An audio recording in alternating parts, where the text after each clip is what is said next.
Welcome to the latest episode of our podcast series for financial advisors. Today's episode is the Advisor Transition Playbook, inside baseball on due diligence, the move, and everything in between. It's a special industry update with Mindy Diamond. I'm Jason Diamond, and this is the Diamond Podcast for financial advisors.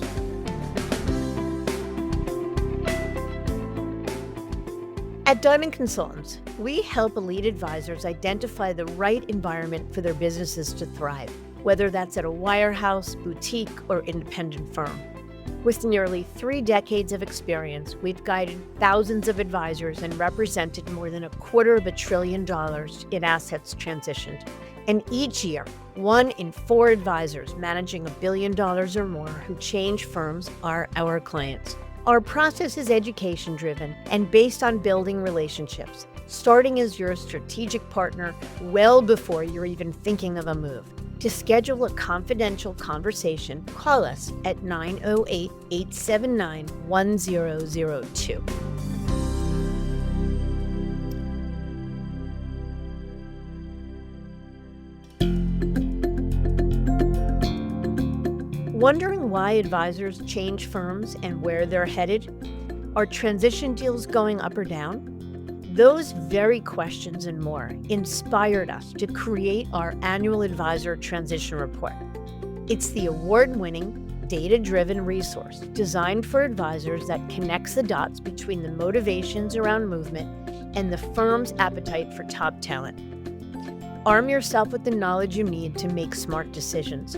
Download your copy at diamond-consultants.com/transition report.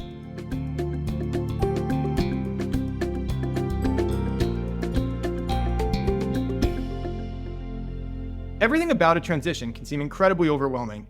From understanding the whys of a move, then conducting due diligence, and on to aligning the right models and selecting the best firms, it might seem like a fairly linear process, and for some it can be. But for others, the layers of minutia can be daunting.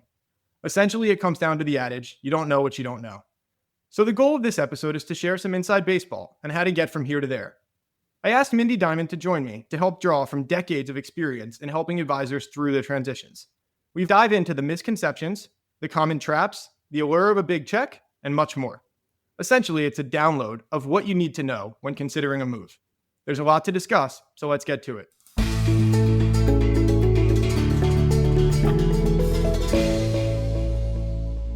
Mindy, so excited to have you join me for this topic. Yeah, I'm really happy to be here. And I'm just thinking to myself, yikes, decades of experience, you said. And yes, it is decades of experience. It most certainly is 30 years in the business. So the seeding for this topic was, you've been in this business now for 30 years. How many hundreds of thousands of conversations with advisors is that? Some who moved, plenty who certainly did not.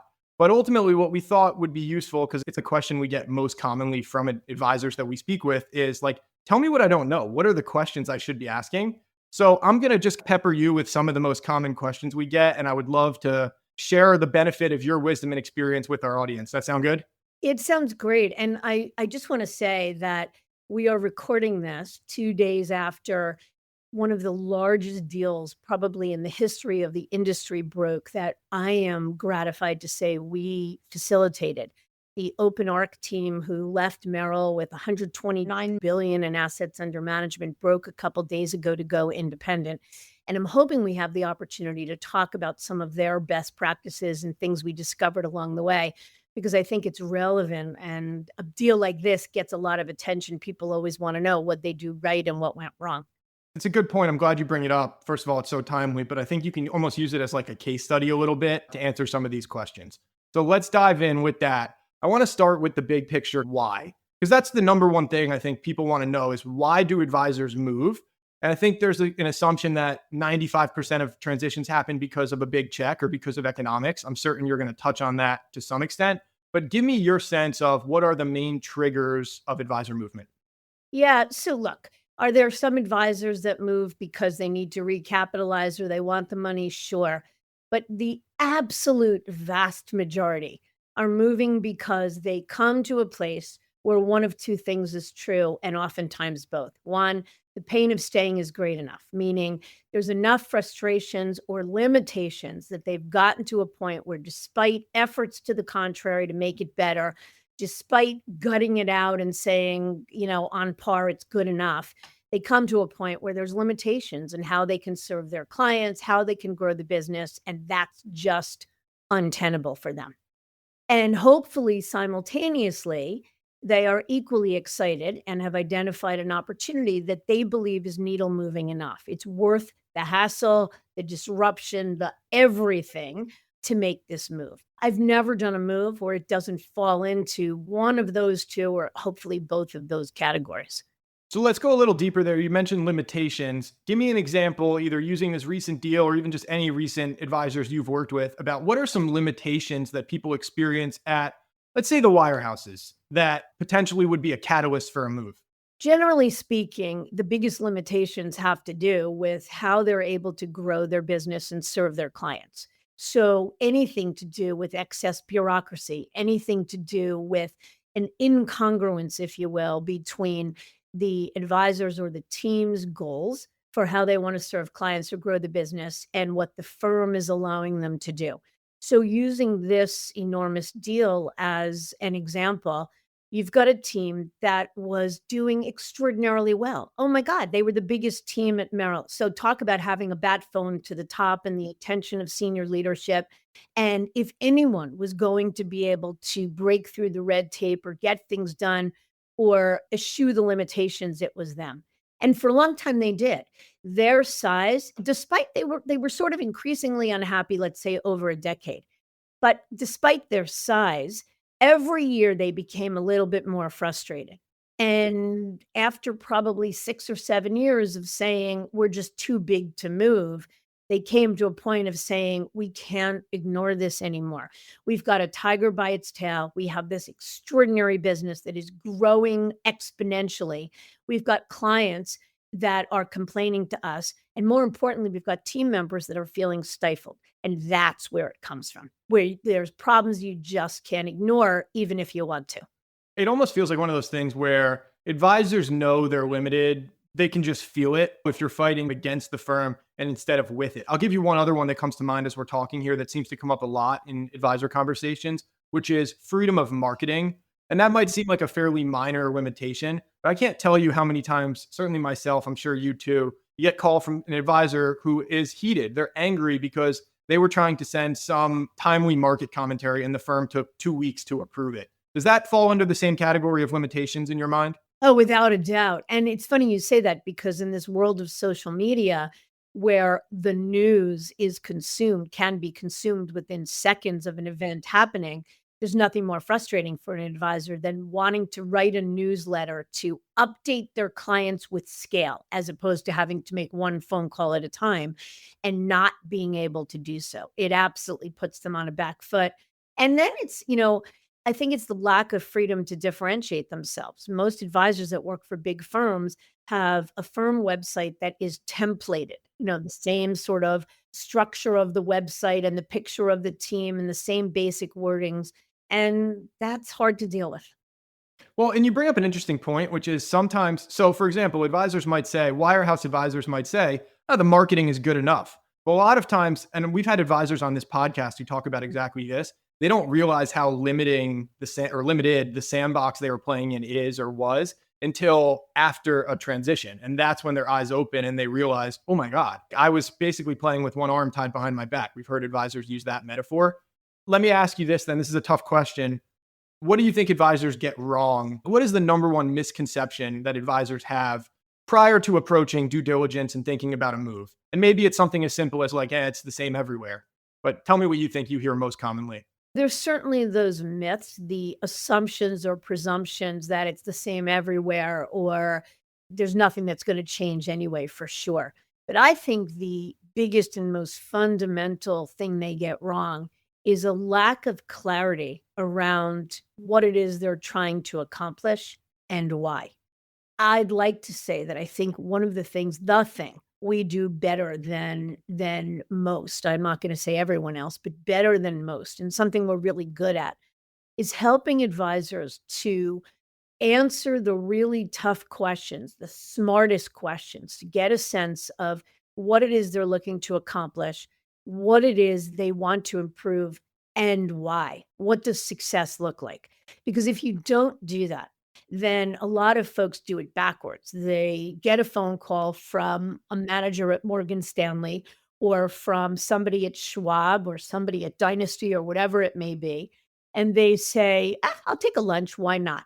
And of course, the job of the manager from Morgan or the sales rep from Dynasty or whatever it is to tell you all the good things about independence or about Morgan Stanley.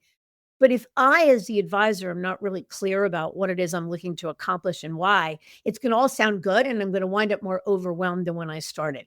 And that is probably the number one thing that we see advisors getting wrong. It makes the due diligence process, if you choose to enter it, exceedingly inefficient. And I totally agree. So I'm an advisor. I want to start due diligence in earnest. I know in my head things are suboptimal. I'm not going to go so far as to say I definitively want to move, but I'm a wirehouse advisor and I'm thinking for the first time in my career, I've built a nice business, but it's time for me to start getting educated. So what do I do? Do I just say, hey, John at Morgan Stanley, what's your recruiting deal look like these days? Like, tell me for an advisor who's never thought about this before, what does the basics, ABCs of this process look like? Yeah. So it's definitely not first step calling Morgan Stanley, even if you're pretty sure Morgan Stanley is where you want to go. I'd suggest that's probably one of the last steps, and I'll tell you why. The first thing is to give yourself permission to say, even if I'm not 100% certain that a move is in my future, or that I know I'm unhappy enough to go through the hassle and disruption of making a move, to give yourself permission to get educated. The world, the industry landscape, the ecosystem, the everything looks entirely different than it did 5 and 10 years ago.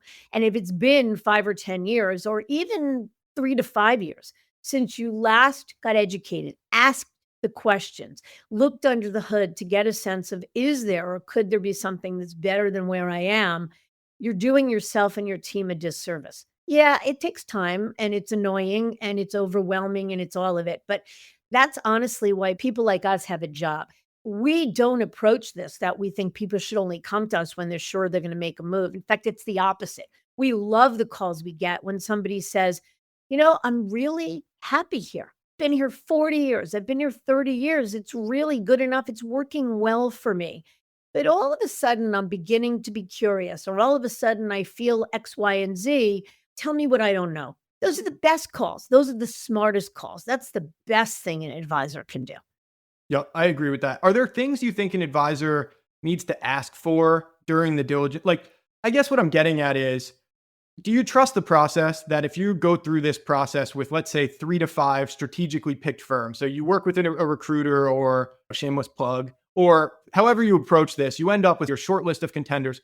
Do you trust that by going through the due diligence process, these firms are going to give you the building blocks that you need to do proper due diligence? Or are there things you as an advisor need to ask for? I'll give you one example that comes to mind, which is there's obviously been some firms that have had financial troubles recently. And so do you think an advisor, for example, needs to ask for like financial statements from a firm they're potentially considering due diligence on? Curious what your thoughts are. Yeah, particularly if you're looking at sort of in this new world order, the right end of, if we think about the landscape as a continuum and the newer boutique multifamily offices on the right side, absolutely conducting what we call reverse due diligence and getting to see the financials of the firms you're considering to make sure that they're sound and solid and that the equity valuation is exactly as advertised. Of course, yes, that's true. So the answer is, in part, you trust the process. You trust that if you've asked the right questions, if you've gotten clarity around what's important to you, and as a result, you've crafted the right questions, and therefore the manager or the representative from the firm or options you're considering has put together the right due diligence plan, you can trust that at least 90% of what needs to be gotten right is gotten right. But there are always things around the margins that aren't addressed. So one is you can't just outsource the due diligence process. You need to be paying attention. And much like, people who trust their doctor and presume the doctor just always has it right, you need to be your own advocate. I would say the same thing here, that as the process unfolds, there will be additional questions, additional sort of gaps and holes, and you shouldn't stop until you've gotten all of your questions answered. That's really the best advice I can give.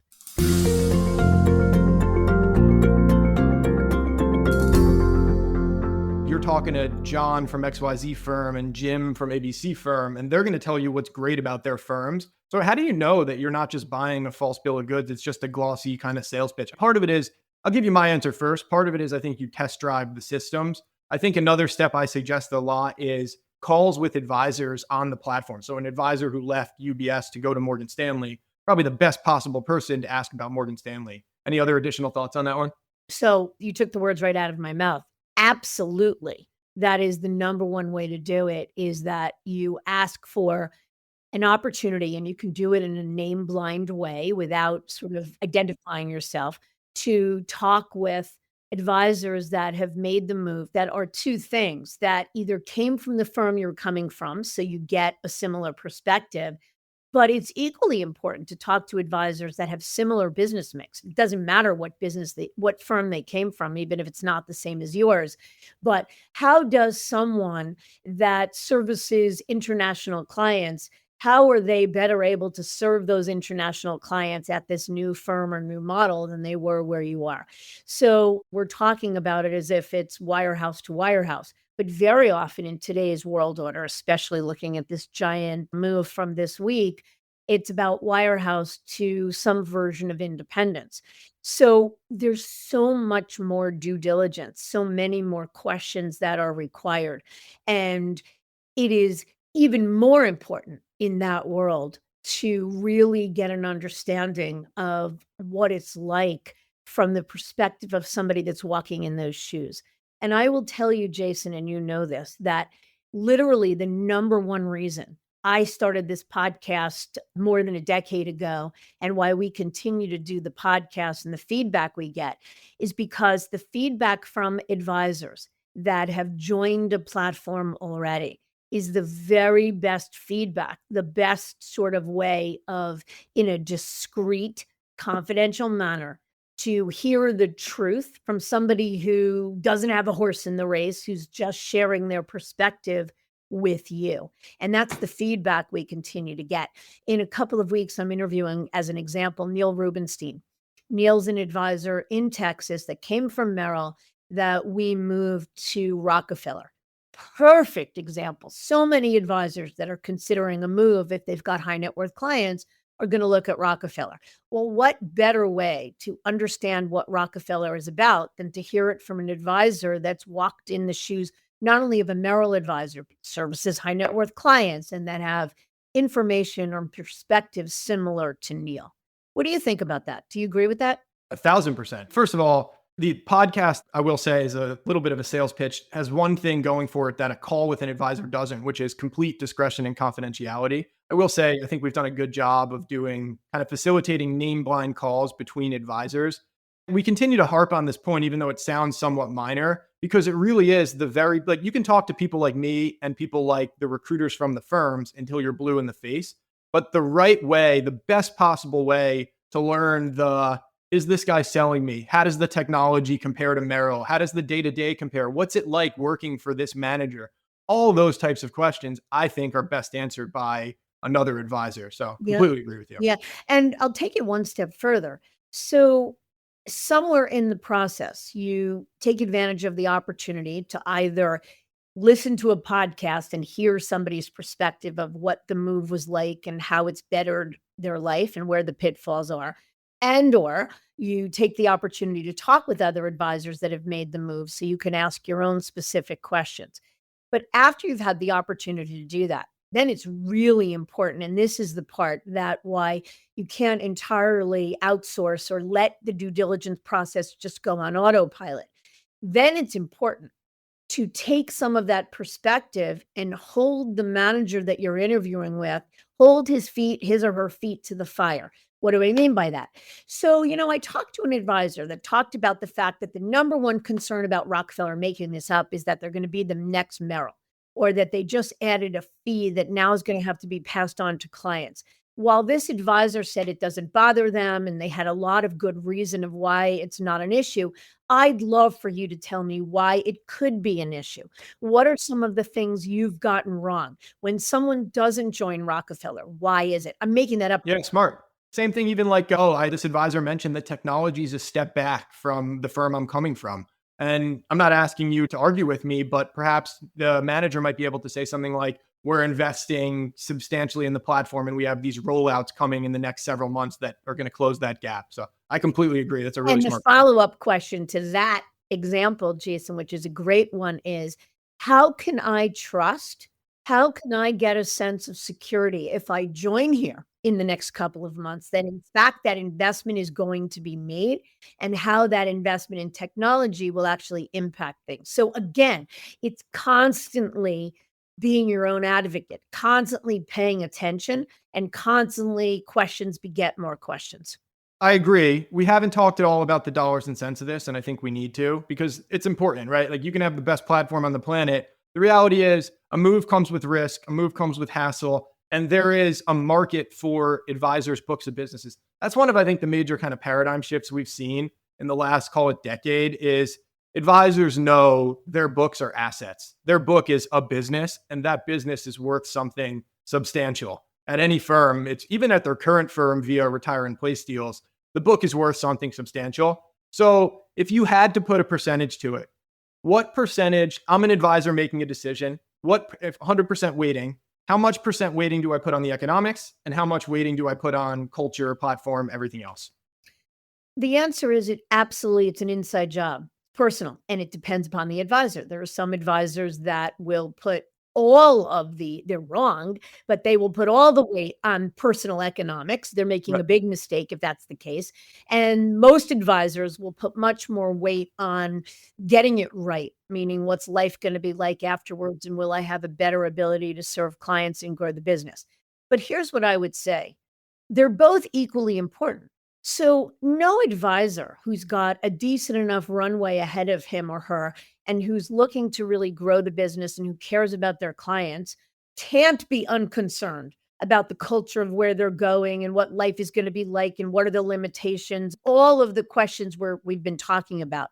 But an advisor who's built a great business would be a fool not to consider their own personal economics. It just can't be the first thing they consider.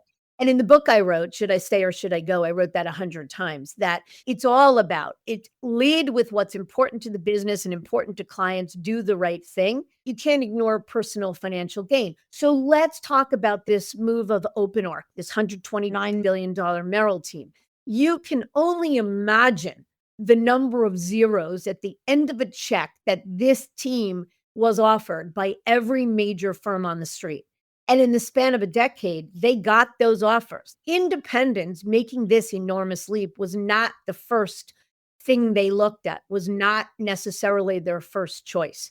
But as they began, in their case, to really consider how limited they felt, the things they wanted to be able to do for clients. And by the way, I don't want to steal anybody's thunder because we're going to be launching a podcast specifically talking about this deal and this move.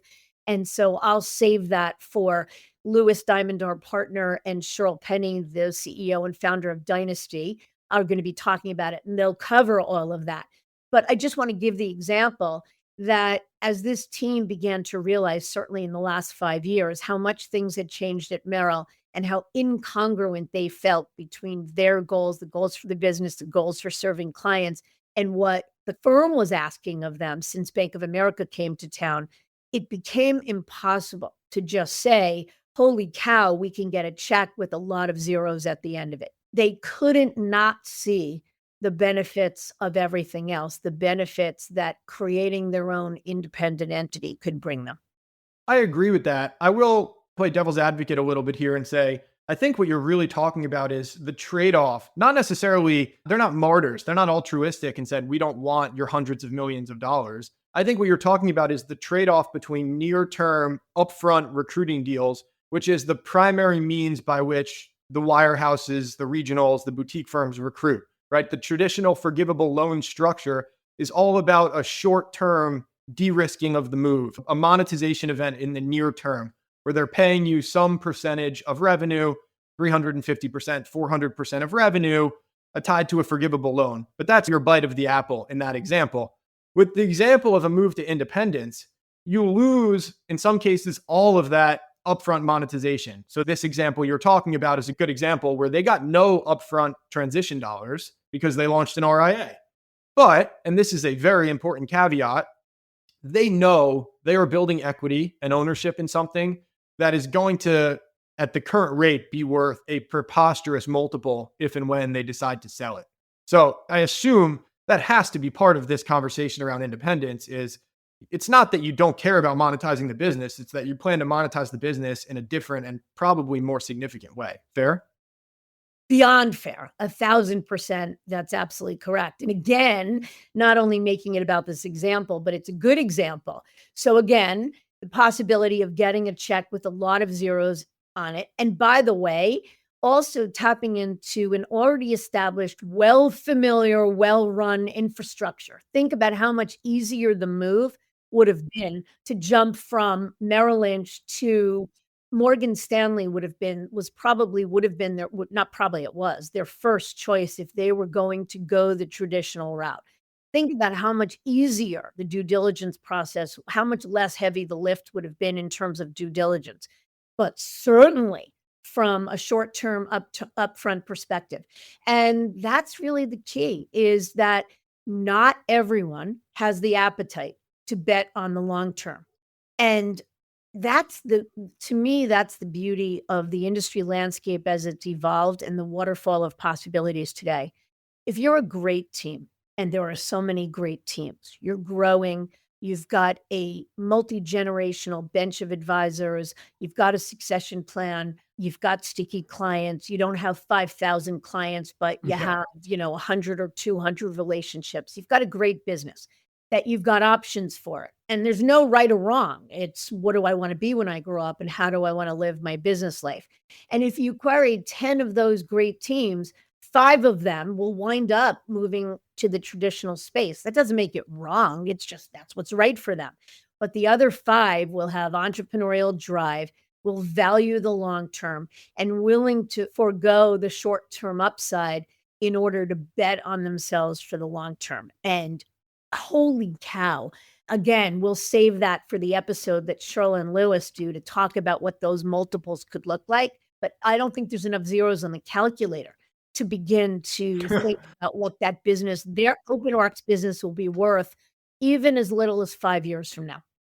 I agree with that. I think the one point I would probably make in defense of people who go the traditional firm route, actually 2 points. Number one, I don't think it's only about I am not willing to bet on myself and I don't want to delay the monetization event. I think for some people, it's like the idea of being independent and putting the toner in the copy machine and the little K cups and that's just not appealing, right? I like going into a branch and they have everything. My desk is all set up. So that's one caveat I'd make, that some people just prefer the traditional firm world. The other caveat I'd make is there are advisors who rightly or wrongly believe in the brand name of the firm mattering. And so there are some advisors who say, like, look, I am a good advisor, but my ability to land and grow business is tied very closely to XYZ firm brand, Morgan Stanley. I think a lot of times we find that's not always the case as much as advisors believe. But I'm just trying to think of a couple scenarios where there are advisors who genuinely prefer or need or want the stability, big brand resources of the biggest firms on the planet. So I totally agree. And actually, thank you for bringing those 2 caveats up, because I'd say there's a third caveat. Someone can't go independent. They don't have a next gen. They don't have someone that could do the heavy lifting if they're not capable of doing it on their own to build an independent firm. They don't have entrepreneurial spirit. They're 3 years from retirement and they don't have the kind of time that it takes to really build the value of an independent practice. And we have great respect for those people. But again, the cool thing about the industry landscape is that as it's evolved, there's something for everyone. It doesn't necessarily mean that the only choice is stay put or go to UBS. Agree. In fact, there's probably even versions of independence. For example, like you don't have a successor. Well, there are versions of independence that might work where there's a monetization event on the back end where somebody can buy and inherit your book. So that is probably the coolest or most interesting thing, the most exciting thing anyway, about the industry landscape in the last, like, really call it 5 years anyway, probably even a little sooner than that, is especially in the independent side of things, there are options that check just about every box. Like you, as the advisor, choose what elements, and this gets back to your begin with the end in mind. Choose what elements of the business you like and want to maintain control over.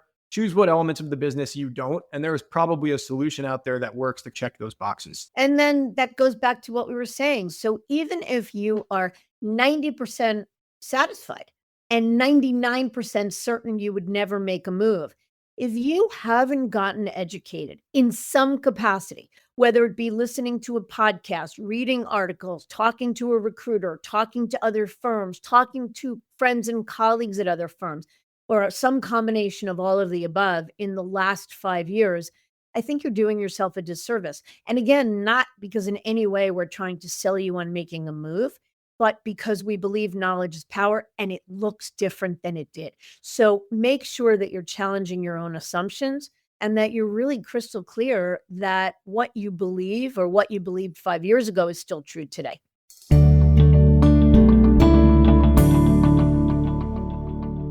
This is a little bit of a gear shift, but I think there's a tie in here.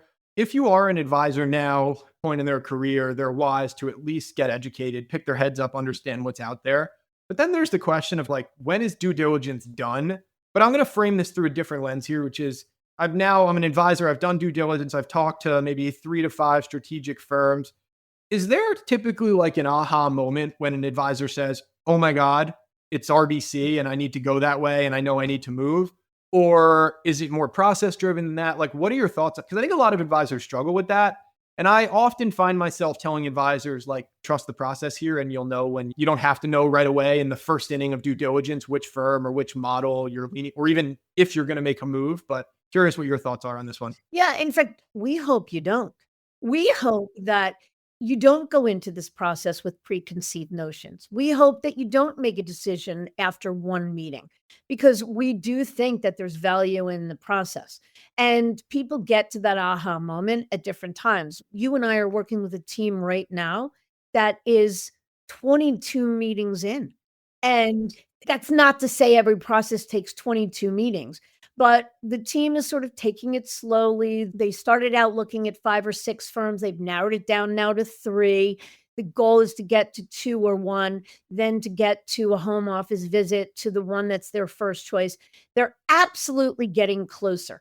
But even, and I'm probably exaggerating at 22 meetings, but I'm making a point that even at this point in the game, which is probably a good, would you say 5 months into the due diligence process, I don't know that they've had an aha moment. They have an aha moment that they know they don't want another wirehouse. They don't want to be independent because the senior member of the team is exactly that person we just described, that he doesn't have the kind of time in the business in order to make independence worthwhile. Or drive. They just don't want independence. Right. Yeah. And the next generation doesn't really want it.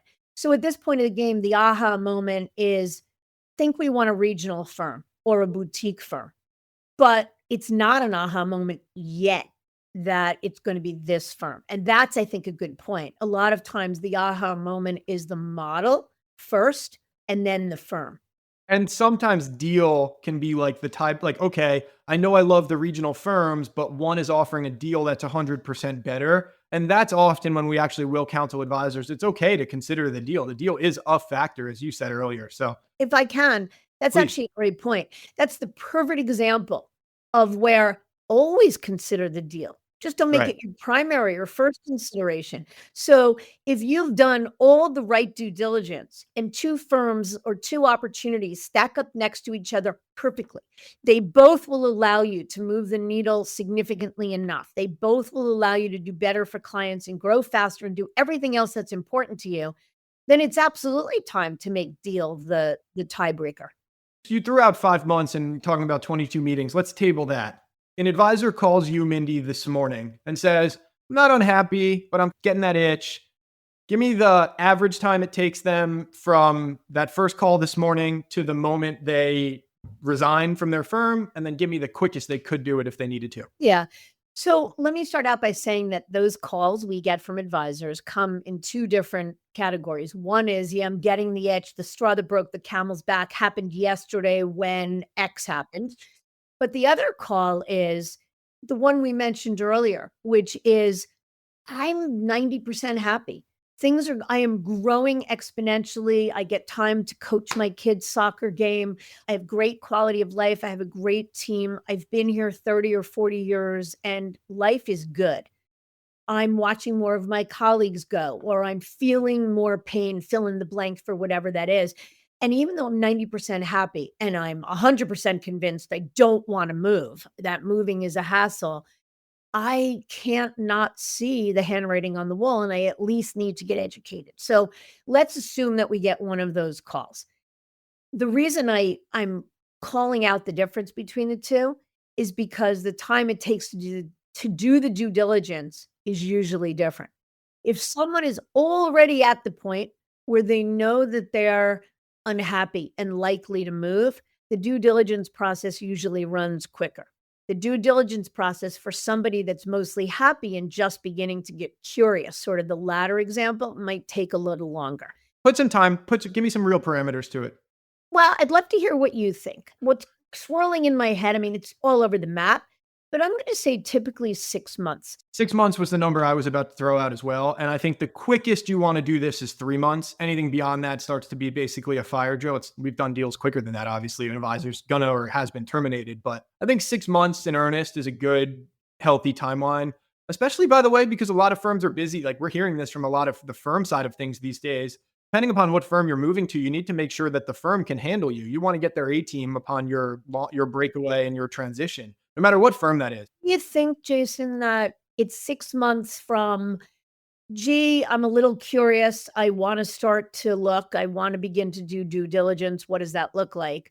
To my butt is in a new seat. No, because I think in the example where you're just like, I'm a little unhappy, those early innings conversations typically play out slowly because the guy who's 90% happy is in no rush to say, set me up with a bunch of firms and let's talk about. So in those instances, it could take a year and a half because I think what happens really there is then there's a catalyst event that takes them from your category 2 to category 1, right? They went from a little unhappy, just curious to the straw that broke the camel's back. And that's when then they shift into the kind of more, or they say the firm has good example, right? UBS upset a lot of advisors with the compensation plan. They recently walked back a lot of those changes. I'm certain there will be some advisors who say, this is a nod to attrition. I've seen from management what I need to see, and I'm going to stay put. Equally, probably plenty of advisors who say it's too little too late. Let me say something, and again, not to make this episode at all about this team in Atlanta, but that was a 10-year conversation for us. Literally 10 years ago, maybe even 12 years ago, but let's say 10, one of the senior partners on the team had called to say, curious, like really happy, doing incredibly well. Zero chance we are moving in the next year or 2 or 5, but like, what don't we know? And every year we would then have a conversation about what the landscape looked like.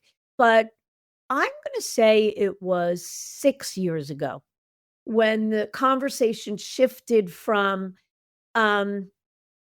really happy, convinced we're staying, to starting to think we might leave at some point, but another 6 years until this really happened. Now, it's a good example because they were going independent, the transition itself probably took a year and a half. And the size and complexity of the team, by the way, probably amplifies that as well. So there are outliers on either side, and that's the point I wanted to make. Correct. Very fair. I'm glad you bring that up because there's no cookie cutter answer. It totally depends on the makeup of the business, where you're going, how you're going, when you're going. I think we have time for like 2 more questions, and I want to make sure we get to this because we've talked about this through the lens of the advisor and the advisor's team. We haven't talked much about the client experience. And that is clearly some portability in general is something that gives advisors anxiety, rightfully so. Right? I think if you could tell a lot of advisors with 100% certainty that their book would move, I think many more would be interested in moving. I think portability is often, or concerns about portability are a lot of times what keep advisors in seats. I guess what I'm getting at is because that initial client conversation is so important, is there anything you coach advisors to think about or to say to clients or potential clients as they consider a transition? Well, so, I mean, you have to be mindful certainly of your own employment agreement and the legal considerations of pre-soliciting. Important point. Yep. No way are any of us advocating for pre-solicitation. But you do have to have a pretty good sense in your mind without asking the client specifically who is likely to come and who not. And the determination, the sort of hypothesis or the supposition of who will come and who will not has everything to do with where you're going and the value proposition. Will I be able to make a compelling enough point? Will I have compelling enough reasons where it's not about me, the advisor, it's about you, the clients, about how I will better be able to service them? And if I'm able to say to a client, if I make a move or I'm making this move and I'm now going to be able to do X, Y, and Z for you, I'm much more confident that they will be able to come. In the case of this open arc deal, the Atlanta team, they did a lot of retirement plan business. So they had to be really concerned about how they were going to position this move in the new brand, separating from the Merrill brand, how they were going to convince their Fortune 500 clients that this was the right move. So it always has to start with what's best for clients and how will I pitch it, if you will. I love how you answered that because it's like two different answers to me. Part one is handicapping the portability, and that's pre transition during the due diligence process. Honestly, if you're an advisor, you could do that now, right? If I were to make a move, here's my client who I know with 100% certainty would follow me. Here's the maybes, here's the no. You come up with a weighted average portability metric. I totally agree with you on that. And then the second piece of it is you have to be constantly thinking, this option might sound the best to you, but remember, you're going to have to eventually, I agree, not pre-solicit, but post-transition, you're going to have to sell it to your clients. So you need to be thinking about every conversation you have with every firm through that lens. Do you agree with that? Like, meaning I'm going to move my business from UBS to Morgan Stanley. You get paid a big check, but can you Yep. articulate to clients what's in it for them? 1000%.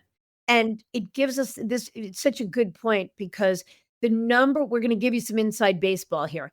The number one question that any advisor who is in traffic with any firm or any model needs to ask is put words in my mouth.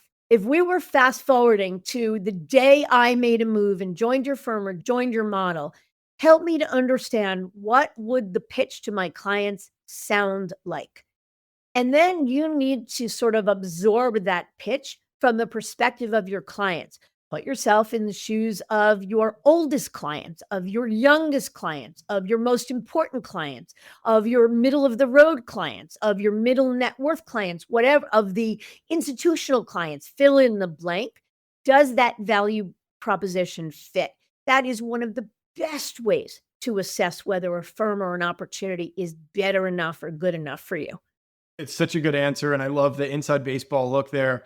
Also, by the way, it has this side benefit of you're forcing the managers or the recruiters to articulate almost like a succinct value prop on their firm, right? Like, tell me hypothetically, what would I say to clients about why you're just picking on Morgan. Why is Morgan Stanley better than my current firm? And that answer ought to be compelling.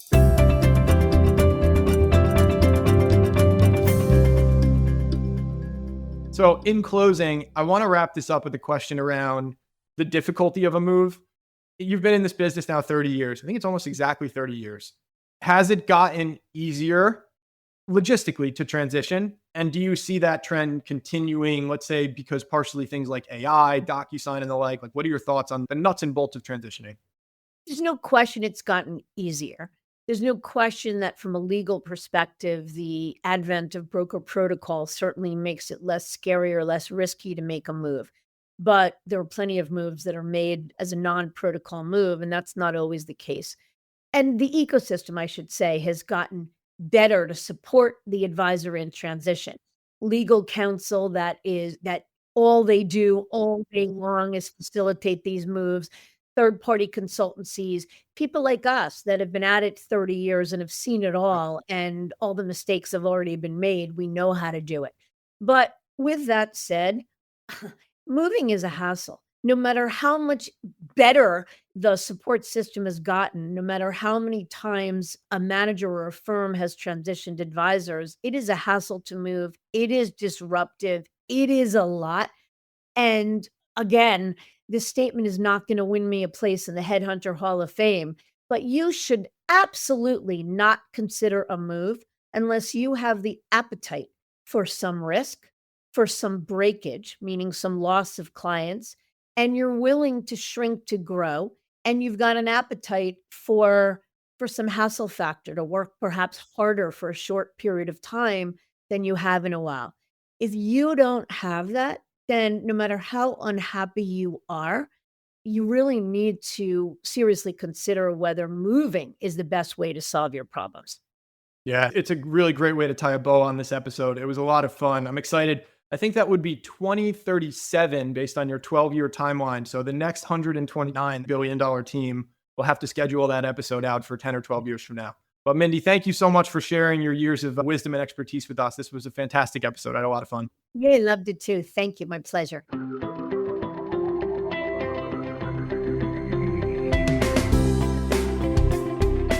As a financial advisor, you hold yourself to the highest standards of integrity, honesty, and credibility. You are successful because you take your professional responsibility seriously and are dedicated to your clients. But are you living your best business life? Are your goals aligned with your firm's, or could a better option exist? Should I Stay or Should I Go is a book written with you in mind. It's a self-guided journey that walks you through the key steps that we take with our advisor clients. This strategic thought process and roadmap to professional self-discovery is designed to help you ask the right questions and think critically and objectively, whether you're considering change or not. Learn how to get your copy at diamond-consultants.com/thebook.